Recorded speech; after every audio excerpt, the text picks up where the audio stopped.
let's get into just a few topics in our remaining time, Paul.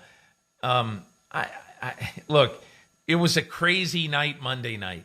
I'm a big Red Sox follower, and so I was flipping back and forth between the Red Sox game on Monday night, a tremendous baseball game against the Tampa Bay Rays, and the Monday night game, because I could not believe that the Ravens at one point are down 22-3 in this game. And then they come back, and out of the ashes, Lamar Jackson was not good in the first half of this game. And then he comes back and has one of the great games that a quarterback's had in a long, long time. And I wonder, I don't really know what to think of these Baltimore Ravens right now. Here they are. They're one of the 4-1 teams. I think now there's 7 4-1 teams in football. They're one of the 4-1 teams, but man, they are really hard to figure out right now. Give me your observation on Lamar Jackson from Monday night and where you think this leaves the Ravens. I think, first of all, with Lamar Jackson, if someone would have told you prior to that game last night, I know you were back and forth between the great baseball and the great football, that in that game that there would be a missed field goal late that had a lot to do with the outcome, you wouldn't have been surprised, based off of what we saw on Sunday afternoon and evening. But if someone would have said, hey, there'll be a quarterback in this game who outdoes what Josh Allen did on Sunday night, who outdoes what Justin Herbert did on Sunday afternoon, that part would have been really hard to believe. But Lamar Jackson erasing that, I think it was a 19-point deficit, 90% of the second half. I mean, that's unheard of in practice to go 90% over that stretch of drives and times. And what really stood out to me, Peter, and what I think, to me will be most remembered, Lamar Jackson has been an MVP recently. Like, heroics from Lamar Jackson late in the game are not surprising. I mean, look at the Monday night game in Cleveland last year. A lot of those plays, though, were made outside the structure and just Lamar, as people say, being Lamar. He was terrific last night from the pocket consistently. I mean, how many times as they were chipping away at that lead was it drop back, patience, right read, good accuracy, wash, rinse, repeat, do it again and again and again. So to me, that's what I'm going to remember the most, not just the comeback, but it was Lamar doing it from the pocket. And that's been the one criticism of him and the Ravens passing game, that can they consistently do that? And they did consistently do it last night in some huge moments. So we were going to, as we discussed this podcast on Monday during the day, we were going to discuss Gruden, but we are also going to discuss the teams that we love exiting Week 5. And I have Baltimore at the top of that list. I think in some order, I would probably take Buffalo, Arizona, Tampa, and the Rams and Chargers are very, very close. And look, you can just name every 4-1 team, because every one of them I could see making noise in the playoffs. Green Bay I could see. Baltimore I could see. But I really look at this right now and say Buffalo has really energized itself in the last month. And since facing the great defensive front pressure of Pittsburgh in the opener, has had a solution for every team. If I asked you right now, give me your top, let's say 3, what would they be and in what order? I would say Buffalo right away at number 1. And I know they struggled the first week, as you mentioned. I know that they beat up on some inferior competition, in the last few weeks. But I know what I saw leading up to Sunday night. I know what I saw Sunday night. The MVP leader, I think, at quarterback, and Josh Allen. It looks like when he steps on the field, Peter, it's almost like the field gets tilted a little bit downhill, and they let him play with a junior-sized ball, making it look so easy and doing things that a lot of these quarterbacks cannot do. So that's the eye test. And then you look at the numbers. They've scored the most points in the league. They've given up the fewest points in the league, and their turnover margin is the best. So I think it's tough to argue against Buffalo. I would put Tampa Bay at number 2. They are the defending champs. And even though they're somewhat one-dimensional in offense, no one has really slowed down Tom Brady yet. The Pats did a little bit, but he was good enough to win. At number 3, I'd put Dallas. And there are a number of teams that you could put in that third slot, Peter, and make a good argument for. To me, the Cowboys, with Dak being a couple levels better than he was before he got hurt, the defense, you can say the same about them.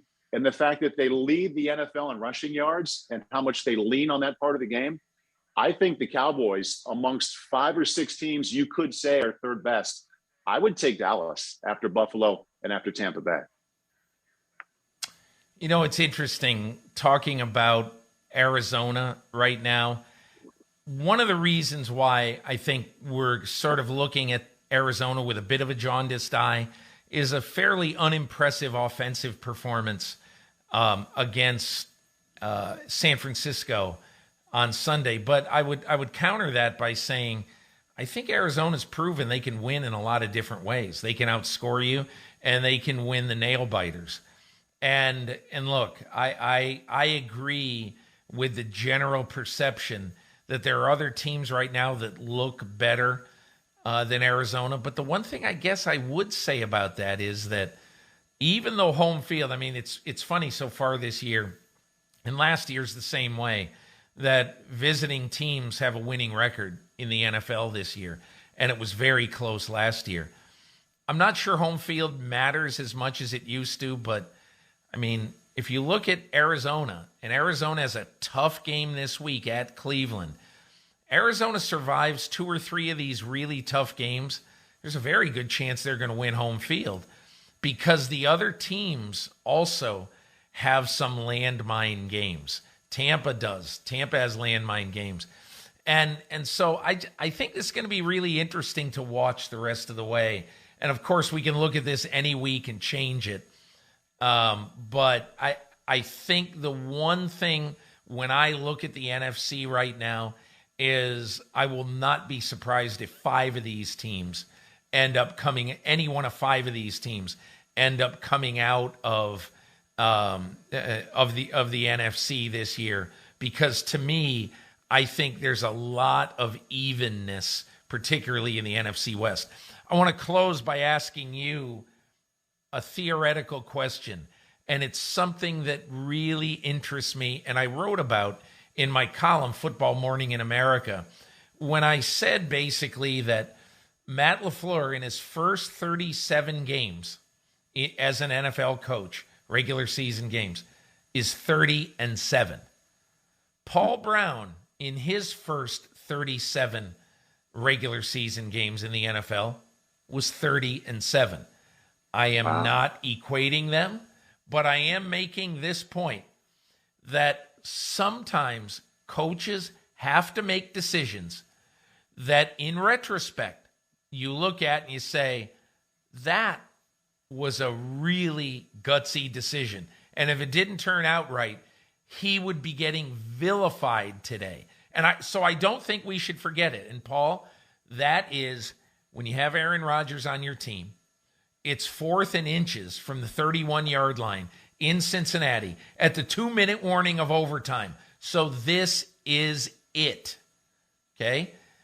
And the factor to think of is that in the previous 9 minutes of game time, your field goal kicker has missed 3 field goals.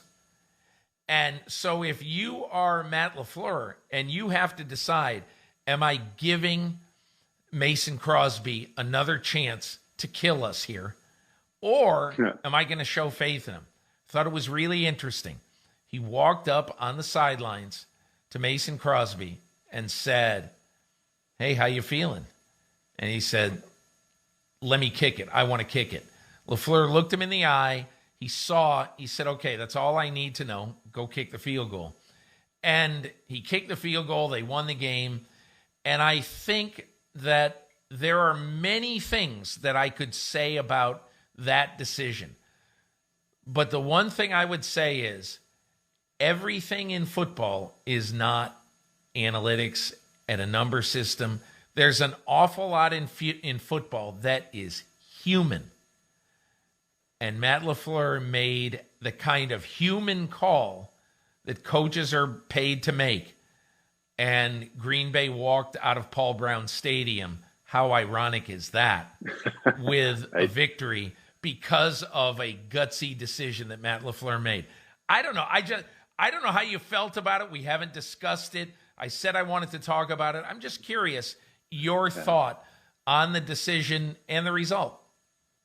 That was one of the most fun games to watch, Peter, because I sat and watched it with my wife and sons. And I mean, no matter what level of football fan you are, if you're watching that and you've seen the last 10 minutes of real time, you can't wait to see if they're going to run this guy out there with another chance to fail, or maybe with a chance to succeed in the biggest moment yet. I thought it had wonderful intrigue for all the fans.